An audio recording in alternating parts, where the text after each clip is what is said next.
지난해 겨울 극장을 아주 뜨겁게 달군 영화 신과 함께 이 영화가 엄청난 사랑을 받은 이유. 그 누구도 단 한 번도 본 적이 없는 저승세계를 완벽하게 구현해냈기 때문이라고 합니다. 정의로운梦자 귀인 김정유. 지금부터 저 전 기자가 저승을 알고 나를 알면 죄를 피할 수 있다. 저승에서 벌받지 않는 법 속성으로 짚어드립니다. 이런 건 알쓸신잡에도 안 나옵니다. 그래요? 잘 들으세요. 자, 먼저 영화 속의 저승세계는 불교에서 전해져 내려오는 이야기를 토대로 만들어집니다.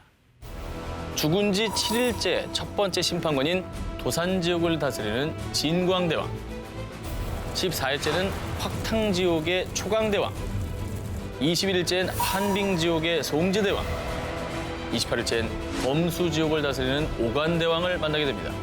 그리고 35일째는 다섯 번째 심판관, 우리가 잘 알고 있는 염라대왕을 만나게 됩니다.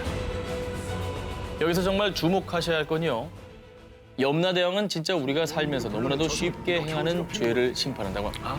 바로 입으로 짓는 죄입니다. 관련 지역의 최종 판결을 시작한다. 아, 됐어. 엄마가 뭘 알아? 하면서 부모님께 짜증냈던 경험 있어요, 없어요? 아유, 그거 없는 사람이 있을까요? 야 정말 없다고 말하고 싶다. 예. 뭐 똑같이는 안 말했지만 그래도 짜증 내봤죠. 저는 통화를 하면서 엄마가 뭘 알아로 시작을 하거든요. 엄마가 뭘 알아. 왜냐면 잔소리가 심해지면 그러면 안 되는데 아니 근데 그게 또 죄라는 겁니까? 죄입니다. 큰 죄입니까? 그리고 죽은 지 1년째 풍도지옥을 다스리는 도시대왕을 만나게 됩니다. 도시대왕? 똑똑히 들으세요. 내가요? 왜요? 도시대왕이 눈을 부릅뜨고 있습니다. 네. 배우자를 두고도 다른 사람에게 눈독을 들인 적이 있는지 없는지를 심판받게 됩니다.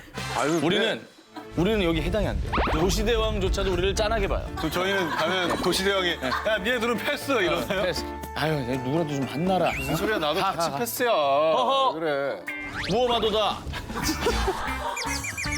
도시대왕이 지금 옆에 있다고 생각하고 떳떳합니까? 떳떳합니다. 예, 아직 뭐 아직이요? 그럴 마음이 없습니다. 아직 그럴 마음이 없다고요? 아직 뭐 아직은요? 아직은 그럴 때가 아닙니다. 예, 아니, 아직이라뇨. 결코 그럴 마음이 없습니다. 결코라고 했어야죠. 야. 이놈! 일본 사람들이 신성히 여기는 땅, 헤이잔, 고야산과 함께 3대 영지로 꼽히는 곳이 있습니다. 바로 아오모리현에 위치한 산, 오소레산입니다. 이승과 저승의 경계, 저승과 가장 가깝다는 산 오소레산. 아, 근데 저기 굉장히 기묘하게 생겼네요. 그죠? 오소레산에 오르려면 꼭 거쳐야 되는 관문이 있습니다. 불교에서 사람이 죽은 뒤 이승과 저승을 나누는 강, 삼도천 위에 놓인 이 주황색 다리 보이시죠? 이 다리는 이승과 저승을 연결해준다는 다이코바시입니다. 이 다리를 건너야만 저승 세계로 통하게 되는데요. 좀 듣고 나니까 으스스하네요. 그러니까 이게 얘기를 듣고 나니까 야, 저 다리 뭔가 영험해 보이는데. 남달라 보이죠? 자, 그리고 이렇게 다리를 건너면 지금부터 지옥이 펼쳐지게 됩니다. 불교에서 말하는 8지옥 중에서도 가장 끔찍한 지옥으로 손꼽히는 무간지옥입니다. 무간지옥은 살아생전에 큰 죄를 짓고 죽은 사람들이 영원히 극한의 고통을 받는 곳인데요. 황량한 돌무더기, 그리고 뿌옇게 피어오르는 유황연기. 정말 금방이라도 지옥 불구덩이가 나올 것 같지 않습니까? 황량하네. 근데 여기 지형이 진짜 신기하다. 그렇죠? 아, 저기 가기도 좀 무서운 것 같아요. 참고로 이곳에 가면요, 곳곳에 꽂혀 있는 바람개비가 보이는데 이건 이곳을 찾은 이들이 죽은 자들에게 공양의 의미로 바치는 거라고 합니다. 아, 바람개비가. 매년 7월과 10월에는 오소레잔의 보리사에서 죽은 자들을 애도하는 행사, 오소레잔 대제가 열립니다. 아오모리현 근처에 있는 무속인들이 찾아와 제사를 올리고 참배를 한다고 합니다. 그런데 이때 또 특별한 게요. 무속인들이 죽은 자의 영혼을 불러와 이생에 있는 이들에게 말을 전해주는 의식, 이타코 쿠치요세를 치르는데요. 이때 정말 기묘한 일들이 자주 벌어진다고 합니다. 2018년 세상을 떠난 어머니와 대화를 하기 위해 한 자녀가 이곳을 찾았는데요. 아, 정말 우리 엄마 맞아요? 그럼 내가 암 투병할 때 너 때문에 버틸 수 있었어. 한 무속인이 산자와 죽은 자를 연결해 주었는데 정말 엄마가 아니면 알 수 없는 생전의 일들을 얘기한 겁니다. 진짜 영혼이 찾아온 거네. 이거 누가 어떻게 알려주겠어요? 야, 대단하다. 네. 이게 뭔가 기운이 있는 곳이긴 한가 봐요. 기운이라고 하는 게 있는 것 같아요. 죽은 자를 그리워하고 만나고 싶은 이들은 지금도 이곳을 찾고 있습니다. 환영합니다, 고객님. 진설과 정성으로 모시는 은강 크루즈 투어입니다. 도대체 여기 어디예요? 아이, 고객님. 이곳이 어디냐고. 여긴 죽은 자들만 올 수 있는 저승의 강이지.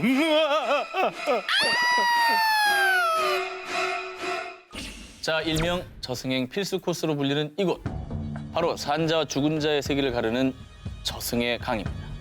영화 신과 함께에서는 사람 얼굴에 인면허가 들끓었던 곳이기도 하지요. 자, 그런데 우리가 잘 알고 있는 그리스 로마 신화에서는요, 이 저승에 5개의 강이 흐른다고 표현되어 있습니다. 자, 먼저 죽음을 맞은 자들은 저승의 뱃사공 카론의 배를 타고 비통의 강 아케론을 건너야 합니다. 그런데 이 카론 씨가 뱃삭스를 아주 철두철미하게 챙기기 때문에 노잣돈이 없는 망자들은 저승의 나루터에서 영원히 헤매게 된다고 합니다. 그리스 로마를 배경으로 한 영화를 보면 시신 위에 동전을 얹은 모습을 종종 볼 수가 있습니다. 그러고 보면 우리나라를 비롯한 동양에서도 저승길에 노잣돈이 필요한 건 매한가지죠. 시신의 입속에 동전을 넣어두거나 죽은 이를 옮기는 상여 속에 돈을 꽂아두는 것이죠. 서로 문화는 다르지만 망자가 저승길을 편히 갔으면 하는 마음에서 생긴 풍습이라고 합니다. 자, 그렇게 투철한 직업정신을 가진 카론의 배를 타게 되면 시름의 강 코퀴토스에 도착을 하게 됩니다. 이곳에서는 살아생전 후회스러운 기억들이 모조리 되살아난다고 하는데요. 그때의 시름 때문에 결국 시름시름 앓게 된다고 합니다. 그 다음엔 물이 아닌 불이 흐르는 곳, 불길의 강 플레게톤에 도착하게 됩니다. 이곳에서는 죽은 자의 영혼을 불로써 정화하고요. 정화된 영혼은 망각의 강 레테의 강물을 마시고 자신의 모든 과거를 잊는다고 합니다. 자, 도깨비 드라마에서 이 저승이가 망자에게 주었던 차 한 잔 기억나시죠? 그 역할을 한 거라고 보면 되겠습니다. 자, 이렇게 금품갈취에 강제 영혼 화형, 그리고 수질이 의심스러운 강물까지 억지로 마시고 나면 바로 그 순간 이 영혼들은 드디어 죽음의 심판을 받게 됩니다. 신의 사랑을 받은 자들은 낙원의 땅 엘리시온에서 영원한 생명을 보장받게 되고요. 신의 노여움을 산 자들은 저승의 가장 밑바닥 무한지옥 타르타로스에 떨어져 영원히 고통을 받는다고 합니다. 동양, 서양 모두 천국과 지옥이 존재한다는 점에서 사후세계의 공통점을 갖고 있다고 볼 수 있겠죠. 대망의 라스트 리버, 증오의 강 스틱스. 저승을 무려 7바퀴 반이나 휘감고 있다는 이 증오의 강은요, 저승의 강 라인업 가운데 명실상부 저승구 핫플레이스입니다. 그 이유는 그리스 로마 신화 속에서 가장 신성시되는 맹세의 대상이기 때문이죠. 스틱스 강을 걸고 한 맹세는 그 누구라도 반드시 기필코 지켜야만 했습니다. 물론 신들의 왕인 제우스에게도 이 스틱스 강의 맹세는 얄짤없습니다. 올림포스의 왕이었지만 바람둥이로 유명한 제우스는 어느 날 아름다운 인간 여인 세밀라와 사랑에 빠지게 됩니다. 그런데 제우스의 애정 행각에는 늘 한 가지 법칙이 있었어요. 꼭 그의 아내 헤라 여신에게 들킨다는 거였죠. 이건 뭐 인간이나 신이나 마찬가지입니다. 아내의 촉은 무시무시합니다. 도시대왕한테 제우스 데려가야 됩니다. 괜찮습니까? 예, 저는 떳떳합니다. 정말 기계적인 리액션이군요. 질투심에 불탄 헤라는 세밀라의 유모로 변신해 그녀에게 접근했는데요. 그 남자, 제우스가 확실히요? 제우스 신이 아니면 네 엄마한테 머리카락 뽑히려고 그러냐?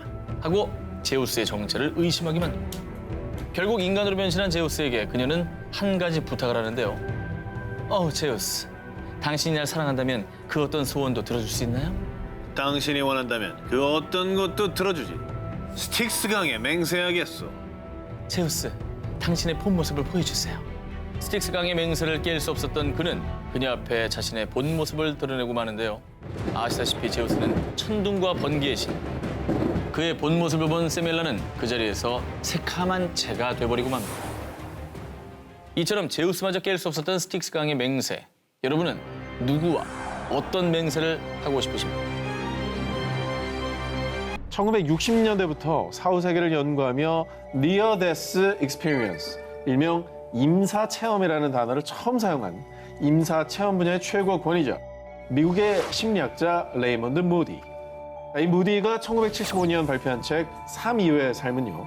그가 60년대부터 10여 년간 임사체험을 한 약 150명과 인터뷰한 내용을 담고 있습니다. 레이먼드 무디는요, 임사체험을 한 약 150명에게서 아주 놀라운 점을 발견했는데요. 사후세계, 그 문턱에 다녀온 사람들의 증언이 정말 놀랍게도 닮아 있다라는 겁니다. 아, 따로따로 했는데? 그렇습니다. 우와. 이게 지금 150명이나 되는 사람을 인터뷰했는데 다 비슷하게 얘기한 거면 진짜로 공통된 증언이라는 얘기 아니에요. 믿음직한 거죠. 자, 죽음을 경험한 사람들의 첫 번째 공통 증언, 뭐래요? 바로 유체 이탈. 자, 영화에서 보셨을 겁니다. 영혼이 몸에서 이게 빠져나온 현상, 이걸 말하는 건데요. 실제로 1984년 미국에 살던 마리아는 갑자기 심장마비가 와 병원으로 옮겨졌는데요. 그런데 바로 그때 갑자기 몸이 왜 붕 뜨지? 자신의 영혼이 두눈실 떠오르는 걸 느꼈고요. 아래를 내려다보니 의료진에 둘러싸여 응급조치를 받고 있는 자신을 발견했다는 겁니다. 근데 정말 놀라운 건요. 유체 이탈을 한 마리아의 영혼이 병원을 둘러보다 3층 테라스에서 테니스화를 발견한 겁니다. 그리고 그 뒤 의료진의 응급조치로 다행히 마리아는 의식을 되찾았는데요. 3층 테라스에 테니스화가 있었어요. 마리아가 자신이 본 걸 의료진에게 얘기를 했고 이 말을 들은 의료진이 3층 테라스에 가봤는데 정말로 그곳에 테니스화가 있었다고 합니다. 야, 이거는 진짜 소름인데. 자, 이어서 죽음을 경험한 사람들의 두 번째 공통 증언. 하얀 터널. 강렬한 빛이 나는 터널로 빨려 들어간다라는 겁니다. 1982년 미국 네바다주에서 암 투병 중 숨을 거뒀다 깨어난 제이컵. 숨을 멈춘 그 순간 그는 갑자기 머리 위로 나타난 강한 빛이 나는 하얀 터널 속으로 빨려 들어갔다고 하는데요. 그런데 터널을 지날 때 그의 눈앞에 펼쳐진 광경. 바로 태어날 때부터 눈을 감은 순간까지 자신의 모습이 파노라마처럼 지나갔다는 겁니다. 이게 사실 영화나 드라마에 많이 나오던 이 장면이에요. 그쵸. 네. 작가분들이 이 무디 책을 보고 말이죠. 참고를 해서 쓴 게 아닌가. 뭐 그런 생각이 들 정도로 공통된 증언이 나온다는 겁니다.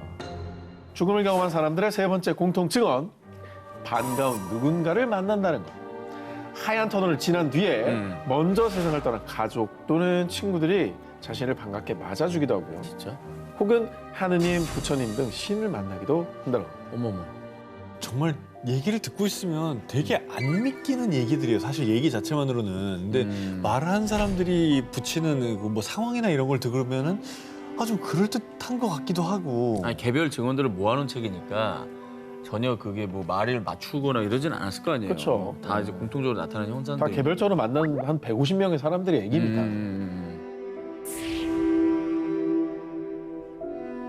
죽은 지 1년 반 만에 엄마 아빠 품으로 다시 돌아온 소녀들이 있다고 합니다. 자, 영국 노썸버랜드 헥삼에 사는 폴락 부부에게 11살 조안나와 또 6살 제클린, 귀여운 두 딸이 있었습니다. 그런데 1957년 5월 5일 두 자매가 교회를 가던 길에 그만 교통사고를 당했고요. 안타깝게도 그 자리에서 사망하고 맙니다. 그런데 두 딸이 떠난 다음해인 1958년 초 임신 소식이 있었고 그리고 그해 10월 쌍둥이 자매 제니퍼와 질리언을 낳았습니다. 그런데 아기들을 처음 본 폴락 부부는 소스라치게 놀라고 맙니다. 왜요? 제니퍼의 이마에 1년 반 전에 죽은 제클린의 이마에 있던 흉터와 비슷한 모양의 점이 있었던 겁니다. 또 엄마, 메리 인형이랑 수잔 인형은 어디 있어요? 인형놀이 하고 싶어요.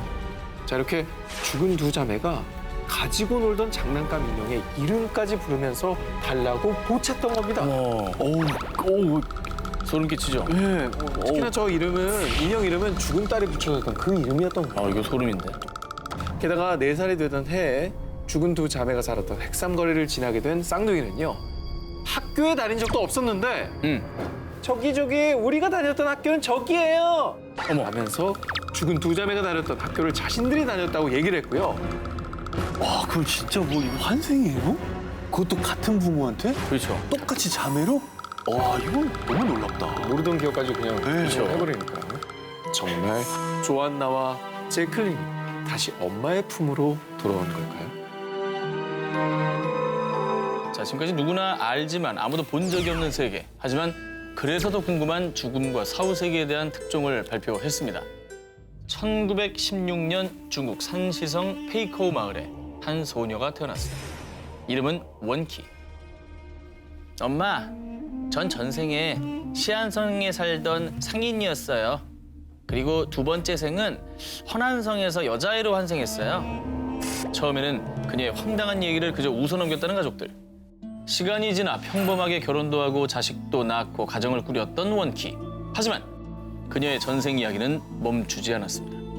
그래서 결국 가족들은 어쩔 수 없이 그녀의 말이 진짜인지 확인하기 위해서 그녀가 살았다는 산시성과 허난성을 방문합니다. 그런데 태어나서 한 번도 마을을 떠나본 적이 없는 그녀가 시안성과 허난성 두 지역을 방문했을 때 그 지역의 사투리를 유창하게 구사하기 시작합니다. 근데 진짜 놀라운 게 아까 얘기했던 그 여러 지역의 사투리를 한다 그랬잖아요. 네네. 그게 거의 다른 언어 수준이에요. 되게 중국은 이제 지역마다 사투리가 너무 심해서 네.